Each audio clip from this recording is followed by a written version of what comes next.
Hello, everybody, and welcome to Late Night Football Match Reaction Show. It's finished. West Bromwich Albion 1, Manchester United 1.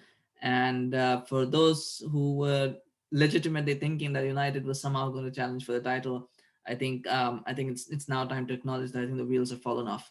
Not just in terms of a title challenge, but I think for the season.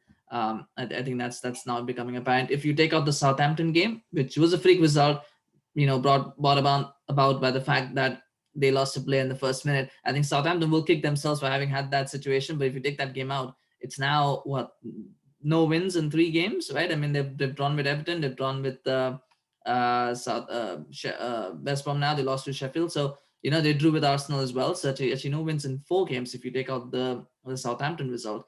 In the middle, that's the only win that they've had. So I mean, it's another poor performance. I think that's the thumbnail says it's just an embarrassing performance. I mean, overall, to come into the game again, it's the lack of transfer signings. Centre half could have signed him, wouldn't have had to play Lindelof today. He wouldn't have made that error. Could have signed a right winger. Could have had not have had to start Martial in this game. I thought Greenwood actually played much better than Martial anyway, but you wouldn't have had to start Martial. Rashford could play on the left. Maybe even maybe a CDM probably could have been signed, but that's all right. But I think that United's lack of summer signings now or transfer dealings is kind of now coming to the fore. It's kind of showing up now in the fact that they don't have a lot of resources to compete at this level, and the level of title challenges or even top four for that matter. I think this team is overachieving a lot, and it's showing. It's showing throughout, and I think it's disappointing to see, but. That being said, I mean, West Brom were the better team. I think overall, actually, when you think about it, West Brom actually had the better chances in the game. Aside from, Bruno's goal was really, really well taken. Again, another goal that deserved to win a game, but doesn't because United don't have the team to win games of this sort. Another wonderful goal from him. Aside from that, the chance where Greenwood, had the save from Johnstone, then McTominay had that rebound. I can't really think of any other clear-cut chances that United created. I mean, aside from at the end, there was the shot on the post. I think those were the 2 chances that were created. Though I think the Maguire shot always looked like it was not going to go in, but fair enough. Sometimes it's one of those things when you watch it from far across the camera, you always think that the shot is going wide, and then it turns out it's closer than it is. So those 2 chances were the only thing they created in the second half for all the passing, for all the possession, and I can't think of any chances that they created in the first half aside from that Bruno goal. So looking at 3 chances, you talk about West Brom, they probably had 4 or 5 chances that they could have scored from. So West Brom, to me, were the better team offensively in terms of coordination, in terms of the way that they were playing. They had a game plan. They executed it perfectly, in this game. And there are lots of thinking. There's lots of thinking to do for Solskjaer. I mean, Ajayi is back from injury. He was on the bench today. I know a lot of people will be saying, why not start him? But I think, it's one of those things where I feel he was probably not fit enough to start. And maybe there is an eye now on the Sociedad game because I think that it's probably United's best chance of a trophy this season. I still don't think they'll win it, but I think that's their best chance of a trophy this season now. So he might be being saved for that. And then you're looking at the games that are coming beyond. So Bayi's got to be, he's got to be protected. But then again, it's West Brom. If you got a defender who can't play well against West Brom, then what's the point? You're not, any Manchester United defender should be able to play well against West Brom. I thought Lindelof had a shocking game today. I thought Maguire wasn't that much better, but I think Maguire, he's smart enough in that he doesn't engage himself in these kind of battles. He lets Maguire Lindelof take the heat on it, so he gets away with these sort of things. I mean, it's hard to judge a performance. I don't think the team played badly, but I don't think they played well. I mean, there's too many 6s and 6.5s out of 10. There weren't that many 7s and 8s, and that's what you need. You need those quality moments that come through, and I don't think anybody really had that. So it's hard to gauge the performance. It's hard to gauge where United are going. I thought the only thing that I would change is probably you didn't need to play Fred and McTominay today. You probably wanted to bring in Van de Beek. The issue though is you bring in Van de Beek. Who do you take out? Do you take out McTominay, who's in good goal scoring form, or do you take out Fred? And bring Van de Beek in, but then you're gonna have to play McTominay as a CDM, and he's in goal scoring form, so you want to have him in the front area so he can score goals. So what do? I don't think that it's as clear cut. The one thing that I did feel was again Rashford on the right and Martial on the left doesn't work. I think that front three of Cavani, Martial, Rashford just doesn't work. I think it needs to be changed. I think Rashford needs to play off the left. I thought Rashford actually today looked better off the right with the crosses that he was putting in. I don't think he looked as good off the left. But I just feel like that probably was a fact of him not starting the game. I think he needs to start the game at left if he's going to start. And then the right, it has to be Greenwood. Or Martial's got to be told, he's got to play at the right. I think Martial for me, he today, and aside from the Southampton game, if you look at the games that he's played, he just looks like a player who knows he's lost his place in the team, who knows that he's not an automatic starter as a striker and that he's playing in other roles just to get him into the team. He looks like that, he plays like that, and I just feel it's a matter of time before he's going to lose his spot in the team. He would have already lost it if Pogba was fit, but I think he's just got this opportunity because of Pogba's injury. But once Pogba comes back, I do see him losing his spot. He might even lose it before if Greenwood starts playing the way he played today. If he can add goals to his game, Greenwood, I think he was probably the most threatening player on the pitch today of that front three. The four players who played in that front three roles, I think he was the most threatening of them. So if he keeps his form up, I think if he can keep his form up and he can start adding goals, I think he'll probably overtake Martial, because Martial just doesn't look at it. Whatever the reason is, he just doesn't look at it this season. It's hard to gauge. I thought nobody, it's just one of those disappointing performances that you get from time to time. And it's hard to say, it's hard to gauge. And West Brom came in with a game plan. They had an idea, they just executed it. Where United go from here, I think now it's quite clear that the top four race is on. Will they get top four? I mean, you're looking. I mean, it's gonna be interesting to see what happens with the Arsenal Chelsea games. I think those are going to be important. I think Arsenal probably are too far away now to mount a serious challenge.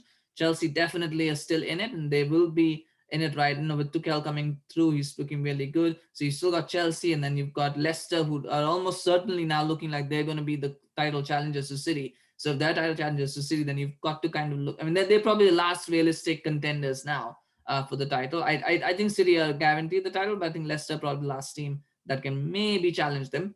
And so maybe with that logic, then our Leicester top four team already. Liverpool will be there or thereabouts. So it's going to be tough. I mean, I said it as, we said this at the summer. I think Ole was effectively sacked and he was going to make top four with the team, with the signings that they made. And they've defied the odds, they've defied expectations, but I think the wheels are now starting to come off. That's my takeaway from this. This looks like the wheels are starting to come off for United. Because you can't keep going behind in games. You can't keep trying to come back in games. You can't keep playing the way that they're playing and expect to get results. There was a lot of luck, element of luck today. It's a draw, and yet you feel United were lucky to get away with a draw in some regards. So, it's you can't expect things from that. So, I mean, I don't know where the team is going. It's going to be interesting what happens in the next few games. But if it keeps going this way, I think United could probably be out of the top four. That's my takeaway from it. And I know there'll be some people who'll be like, well, that's not true. But, you just have to look at the fact that they have now, aside from that Southampton game where they played against 10 men for about 70 minutes and 9 men for about the rest of the 20 minutes, they had a man advantage for the whole of the 90 minutes at least. You take that game out, you look at the other 4 Premier League games, they've not won a single one of them. They've drawn 3 and they've lost 1. So they've taken 3 points from 4 games. Even if you include that game, it's 6 points from 5 games. That's not 6 points from 5 games is not top 4 form. That's mid-table relegation form. So right now the wheels look to be coming off. Can they turn it around? Can they make it happen? The team has shown that they can't. That this team has shown that they have no fight in them. That there is no heart in the team. That when things get tough, they hide. They prefer to, they as May said, they look like they're happy to be in the top 4. They look like they're happy to be where they are. They just want to keep that going. And, it doesn't work. It doesn't work. And I just feel like this team has been too comfortable for too long. And I think certain things are now starting to turn around for them, where the luck is starting to go the other way. Things are starting to go the other way. The one thing that I did mention, the VAR, and I do want to talk about that decision very quickly, the VAR decision. I wanted to leave that for the last. So it was not a penalty because it was offside. If you look at it from the decision point of view, it was a penalty. It's a clear penalty, clear as day it's a penalty. He's pulling him back. His legs have kind of gone on him. We say so many times, intent is not the point. It is whether he was stopping Maguire from getting the ball. He was. So from the letter of the law, it is a penalty, right? It's a penalty. The referee gives it as a penalty, but is it offside? I think he's offside. So it should not be a penalty because he's offside. Right. So that's all you need to do. You look at it, it's offside, fair enough, it's off. What happens actually is that apparently it's not offside. So I'm assuming that maybe, one of the defenders hanged or maybe something, the lines are showing that he's probably just about on. Right. And again, to me, from the naked eye, it looks offside. So it's offside. That's what I've always said. I don't believe in the lines and things like that. So it's offside. So it should not be a penalty. But then the VAR deems that it's not offside. Right. So now you're asking yourself, is it a penalty or not? He tells the ref to have a look. Now, the referee has already given it as a penalty. So, what makes him look at the footage? The footage that shows actually just makes it look even more of a penalty. I've never, ever seen in my entire time of watching VR, I've never seen a penalty, aside from when it's a clear dive.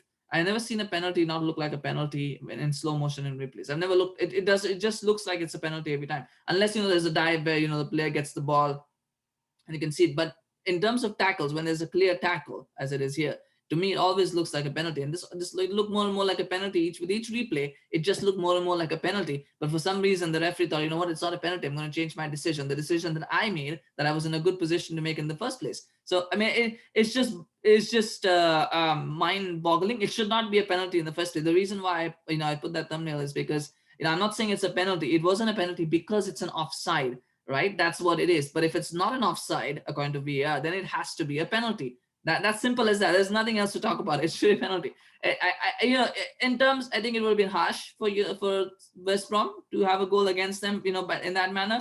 But at the end of the day, you just, I mean, it's just mind-boggling, and that's what we've been keep on saying. It's in these cases, it's not the technology that's the issue. It's the referees. The referees are just too incompetent to be able to deal with these kind of things. So this is what happens. But anyway, it's finished. Manchester United won, West Brom won. A good point for West Brom. I don't think it helps them much in their relegation battle, to be honest. But I mean, it might be something to build on for them. I thought they had a few very good players today. Yokuslu looked good. Bartley looked very good today as well. And I mean, Diagne had a couple. He took his goal well. Was it a foul? Probably not. I don't think it was a foul. But then he had two other chances that he missed that he probably should have scored, and they would have won this game. So they'll look at it from that perspective. In terms of getting that win. And on the other hand, United, I think, just showing just showing the true level of this team, that it's not a top four team. It's a team that's overachieving because of one player. But we'll see what happens. I'll be back again with the Arsenal match reaction, so stay tuned for that. Please do smash the like on the video if you enjoyed it. Let me know in the comment section, what do you think? Do you think the wheels are coming off for Manchester United and Ole and Solskjaer? Do you think that they're now in a proper race for top four spots? Let me know what you think in the comment section. Would be really, really interested to hear what you think. But thank you so much for watching. Please do remember to also subscribe to the channel if you're new. Really want to grow it. We need your support to continue to produce more videos. We appreciate all the help that you provide. So please do subscribe, because it really, really helps me in producing more videos. So thank you so much, and take care, and see you again very, very soon. Or if not, have a good day or night, whatever time you're watching this. Take care. Bye bye.